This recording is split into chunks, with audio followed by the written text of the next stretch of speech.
Kakalas na ang United Arab Emirates sa OPEC at OPEC Plus o samahan ng mga bansang nag-e-export ng langis. Ano kaya ang epekto niyan sa presyo, lalo't nagpapatuloy pa ang gera sa Middle East? Alamin sa pagtutok ni Maki Pulido. Batay sa 2 araw na bentahan sa Min of Platts, Singapore, posible ang piso hanggang 3 pisong price increase sa diesel at piso hanggang 2 pisong price increase sa gasolina ayon sa oil industry sources. Pero hihintayin pa ng Department of Energy ang resulta ng bentahan hanggang Biyernes bago itakda ang pinal na galaw sa presyo ng petrolyo. Ngayong Biyernes din, May 1, kakalas ang United Arab Emirates o UAE sa Organization of Petroleum Exporting Countries o OPEC at sa OPEC Plus. Ang mga samahan ng mga bansang nag-e-export ng langis at pinupuna sa malakartel na pagdikta ng supply at presyo nito. 60 taon ng miyembro ng OPEC ang UAE na ikatlong pinakamalaking bansang miyembro nito. Tingin ng isang international studies expert, maaring umalis ang UAE para makapagbenta ng langis, higit sa itinakda ng Saudi Arabia, ang pinakamalaking miyembro ng OPEC. It's in their national interest so that they would not have to meet the quota required by OPEC.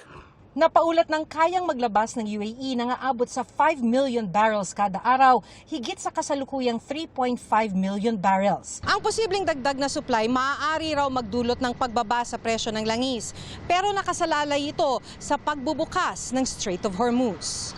Now that they are not OPEC member, perhaps they would want to produce or they would want to have more share in exporting their spare crude oils.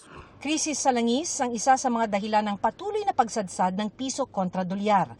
Dahil inaangkat natin ang lahat ng ginagamit nating langis na nagmahal na dahil sa gera, mas maraming dolyar ang kailangan. Nakailangan din para sa iba pa nating imports at sa pambayad sa utang panlabas.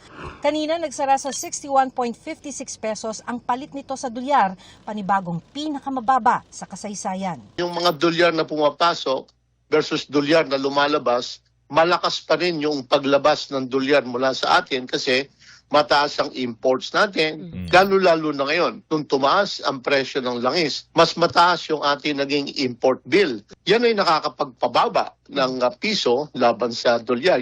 Nangangamba ang ilang eksperto na bubulusok pang lalo ang piso na magdudulot ng mas mataas na presyo ng produkto at serbisyo.